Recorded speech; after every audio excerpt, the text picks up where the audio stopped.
Hello there, ladies and gentlemen. Good morning and welcome to another episode of the Candid Talk here on Herman Manyora's YouTube channel. Of course, it's a pleasure having you on board. This very morning, I'm joined here by the one and only Professor Herman Manyora. Of course, you know him. He's a renowned political analyst, commentator across the globe, for that matter.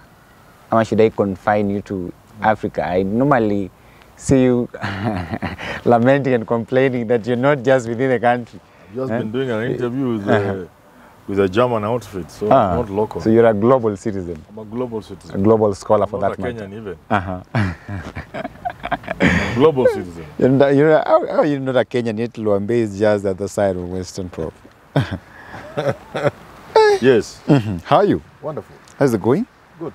I've just gone to Twitter and I've seen your good friend Omaloa said he'll challenge Ruto in 2027. Do you think he's up to the task? Which Omalo? Omaloa, of course. Eugene? Yeah, Eugene Omaloa. It's okay. Anybody can try their best.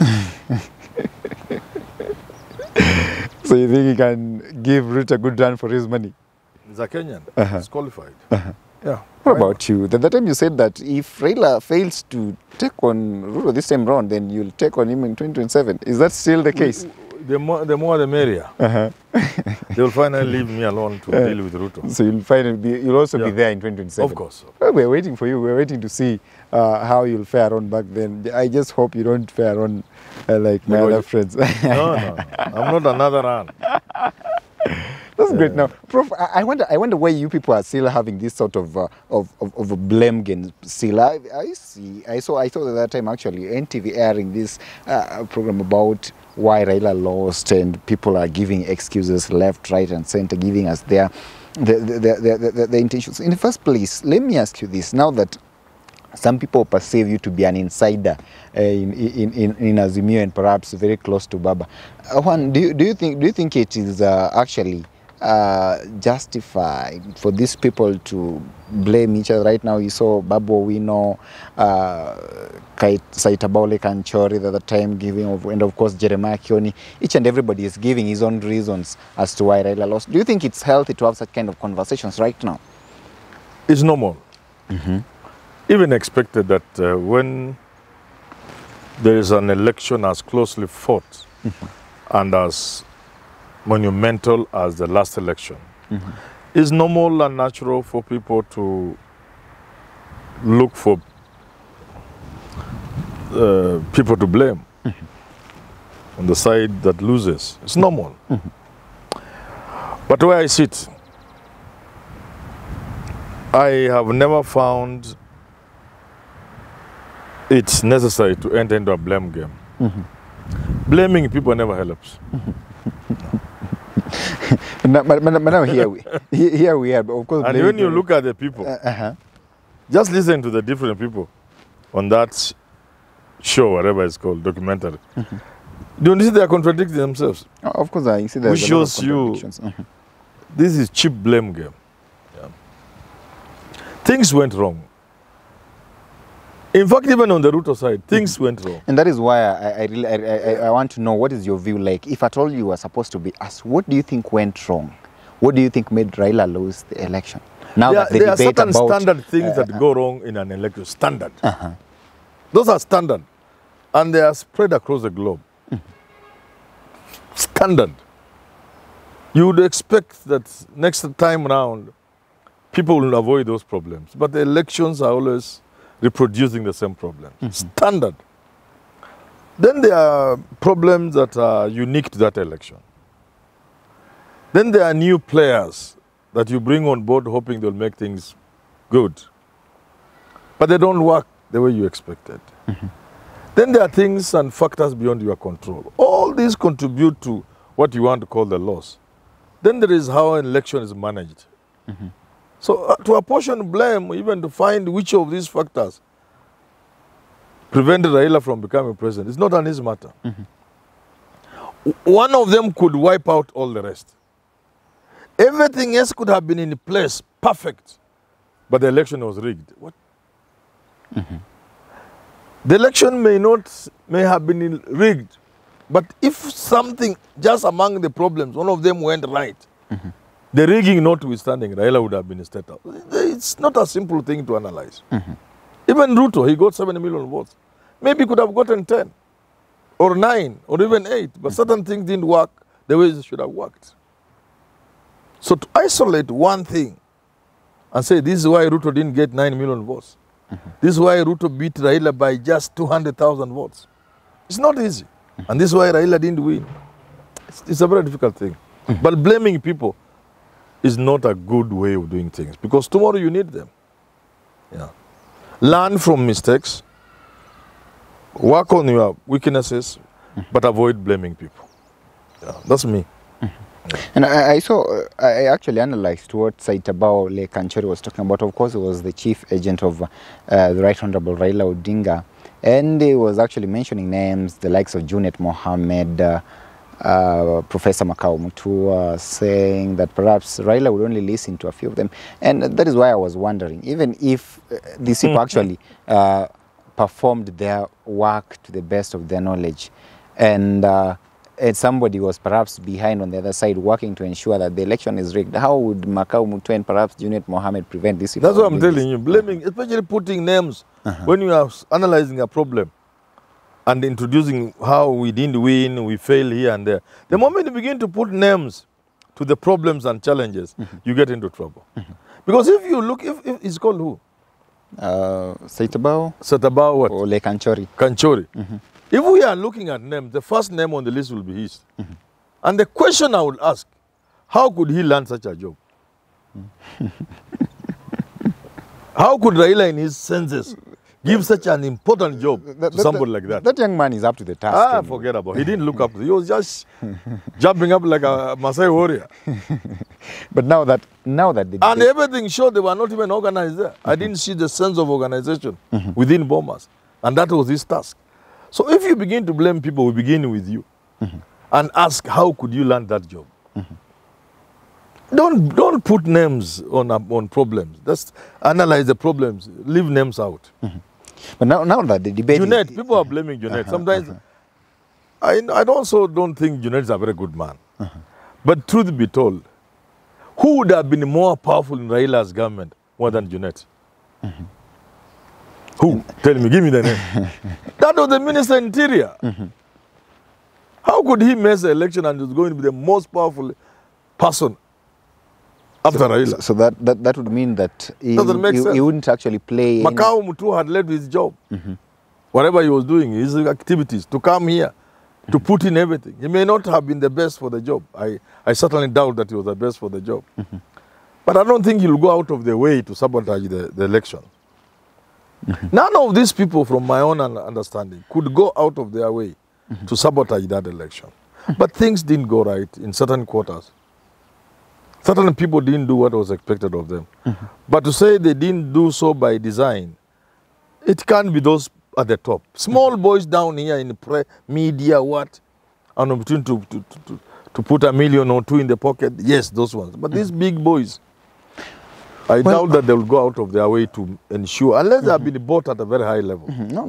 Possible, but not likely. Now that the debate has been brought forth, Prof, it will force us to go on through it and perhaps dissect and understand some of these things. Now, Babu Wino drag into the aspect of the so he called fake deep state, and of course I heard him mention the name of Kanaja Kibicho there, saying that perhaps the deep state did not actually influence or rather help them as they would perhaps imagine. Do you buy that kind of argument that the deep state would be here and would be ready to help or rather assist Raila ascend to presidency? You know, when you lose an election, when you do what? You lose an election? There is bitterness. And the bitterness always drives you to victims. To people you want to victimize. To people who you'll plant the defeat on, or the bitterness, the loss. So when you lose an election, it's a painful thing. And naturally you look for people to blame. It doesn't help. But so it's natural that Babu Wino will feel so bitter that the deep state may not have helped. But again, I will also blame Bobo Wino and the rest of those people. They didn't see this deep state was not with them. From where I sit, and I'm not part of them, and I could see. What you mean they couldn't see? They couldn't see the deep state wasn't with them. Are you trying to allude to the fact that it was a long con game, just as Babu Wino was saying? I'm not seeing it as a con game. From my own reading of this situation, Uhuru could have been sincere, but lacked the capacity as a person, or he was over-trusting, so that when his generals and lieutenants cut deals with the Ruto camp, he wasn't aware. And it was too late. By the time he realized that his people, the deep state, were already working in cohorts with Ruto, it was too late. I have a problem believing that Uhuru was not sincere. I have that problem. But I have a problem understanding how he couldn't deliver from where he stood. So it maybe comes down to the personality. Do you have a problem believing that Ruto was too smart for these people? I have no problem at all. And I've said it before, even before he won. Now, I said, and I even quoted my son saying, if Ruto defeats these people, they should accept he's smart. And I did say, if he wins, I'll look for him, shake his hand and tell him, you're a tough guy. Farouk has denied me the chance. Actually, you should be talking to Farouk. Actually, right now, before you meet the president, you must pass through Farouk. Because the president is a big man. You don't just walk there. You pass through Farouk. You must pass I think I should try Koske now. I just need to shake the president's hand. But even if you try Koske, but Farouk still says no, how will you meet the president? But Farouk will find it in his heart anyway, to open the gate for me. Now that you've mentioned Uhuru's name here, Mutai Ngunyi posted this actually, he tweeted this, and he said here that for the 9th time, Uhuru wanted to hand over to Ruto, and that is why Raila lost. He made peace with the Odinga dynasty and kept the Kumi promise. He won on 2 fronts. Those talking heads on TV were in the periphery of strategy. They are nothing but political ignoramus. Now, that is what actually Mutai Ngunyi is saying. For him, it's all about Uhuru wanting to hand over power to Ruto, and is perhaps saying all those sentiments that the president was making at the time, saying that he will not hand over power perhaps to thieves, and such kind of statements that were made. Actually, he's saying that for him, he doesn't buy any kind of argument that would be brought in here, saying that it is the president, the former president, who actually wanted to hand over power to the president.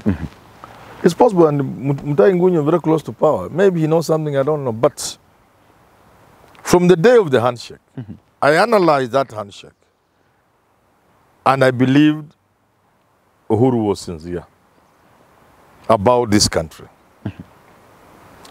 So if it turns out that it was Uhuru's game to hand over power to Ruto, it will be very interesting, but very surprising also. My understanding of the handshake is that Uhuru put his hand on the game. He completely understood the problems of this country. And he was not the first from among the Kikuyu community. In the year 2007, around there were already forces in this country from the Kikuyu elite who could see the danger of the trajectory the country was taking in their own interest. So when Uhuru talked about Kalenjin Kikuyu coming after the handshake, I could see he got it clearly the way Kinanjonjo had gotten it. That if you want this country to have sustainable political stability and therefore economic prosperity for mainly the Kikuyu people, you need to make the country belong to Kenyans. And you need to send the signal, the message, loud and clear, that this country belongs to all the tribes of this country. And anyone from the small El Moro to the huge Kikuyu and the Luo and the Kalenjin has a chance of leading this country. And of addressing what has been perceived as the persecution of the Luo and the betrayal of Jaramogi Oginga and others like him. If you don't address that, any attempt at peace will be stillbirth. There are certain things that keep a nation down, like race in America. Unless you confront it, it will keep rearing its ugly head. And it could be the cause of America's undoing. America's civilization could come to an end, and it won't be the first civilization to come to an end, because of the race issue. Kenya's fledgling democracy is greatly hampered by the perception among Kenyans that this country belongs to only two communities. Unless you address that, there can be never in this country be sustainable political peace. Never. Everything is an illusion. And when Uhuru talked, and when he entered into the handshake, that was my reading, that he had put his hand exactly on the problem that is bedeviling this country. For somebody to say it was a game, I have a problem believing it. Because I could see it. When I read that communique they issued from Harambee House with Raila Odinga, followed by the issues of BBI, and followed by his pronouncement, especially the one during the burial of Musalia Mudavadi's mother, I felt and understood it to mean that Uhuru had identified the problem of this country beyond leadership. So I cannot believe Mutahi Ngunyi is correct. It can never have been Uhuru's intention to play Raila, because that's what Mutahi Ngunyi is saying. Definitely, that is what he's saying. Yeah, and to deliver presidency to... With what aim? You know, the problem with many people is they celebrate short-termism. Becoming president is a very short-term thing. Because you enter the arena at Bomas celebrating and cheering. You leave the same arena crying with your head bent down. So it's a very transient, temporal thing. But a country, in engineering a country, you look at long-term stability of a country. Being president is not one of those things. You'll be president in 2022, 2027 maybe, but 2030 you'll leave. You'll just be another human being roaming the streets. America has how many ex-presidents? There is Carter, is he still alive or he was unwell at that time? There's Carter, there is Bush Jr., there is Bill Clinton, there is Obama. Who knows they were ever president of the most powerful nation on earth? If you met Obama, can you believe he was the most powerful man on earth? Definitely, somebody wouldn't believe that. Tomorrow, if you meet Uhuru having a drink somewhere, would you know he was the president? Being president is a small thing. It is those who think about the future of a country, of generations to come, that I'm willing to listen to. But people who see things in terms of who won the presidents today, these are temporal things. So I think Uhuru had seen beyond the presidency. I therefore will not believe that he was playing Raila. Had his kinsmen done the same? Pardon?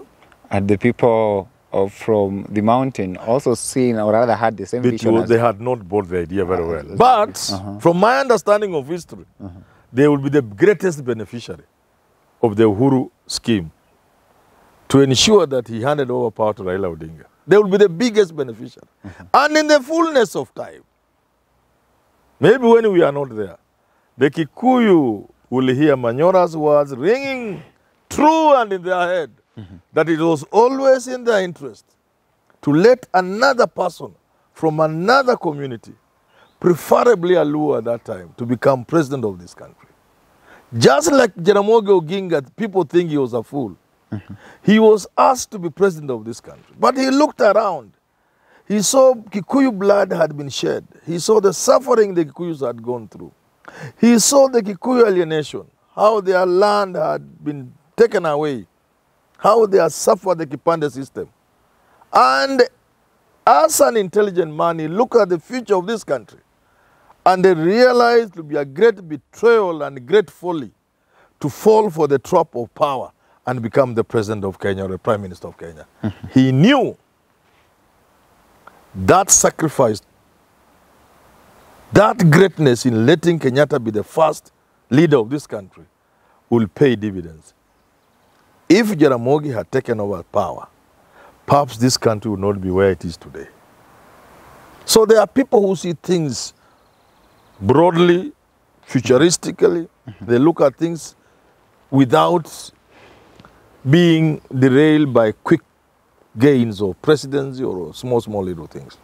So I think Uhuru had gotten himself to a point where he was thinking big. He was looking at the future of this country, at the future of his grandchildren, which I can assure you would have been much more assured and guaranteed if we broke this Kikuyu Kalenjin. It is what will come to destroy this country. In the fullness of time. It is something Kenyans must face and say, we love so and so. He can make a good president. But being a Kikuyu or a Kalenjin, we shouldn't consider him, not this time. People make sacrifices for today, but they reap tomorrow. But if we are overly worried and concerned about being president 2027, 2032, the future cannot be guaranteed. No, it cannot be guaranteed. Do you think your good brother, Musalia Mudavadi, would buy the same argument that you put in here, very articulate, very vocal, and of course, you sound very upright and very bright in matters publicly. Do you think he would buy your argument, perhaps? If he understood what I'm saying, he would not have done what he would have done. Mudavadi would have been part of the team that ensured that power got out of the two communities by sticking with Raila, even if it meant a sacrifice. Do you think his interest would have been served with Raila? I'm looking at the Kenyan interest. You see, the Kenyan interest is everybody's interest. Kenyan interest is everybody's interest. In the long run, in the bigger picture. But if you have the smaller picture, if you look at things in terms of today, in terms of power of today, instead of being in terms of being president or being prime minister or one thing and the other, then Kenyan interest to you is not important. But if you look at it in terms of long-term stability, so that the benefits are not necessarily yours, but you want to guarantee that your granddaughters are placed to call home and to be proud of, and to be proud of their great-great-grandfather for the sacrifice that they made, then you cannot look at things in terms of the presidency, or in terms of what you yourself as Musalia Mudavadi is getting, or in terms of what Raila has not given you.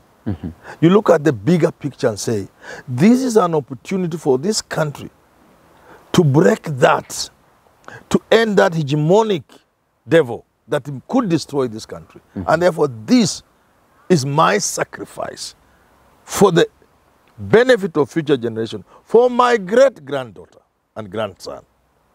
Such a men and women are not many, unfortunately. Yeah.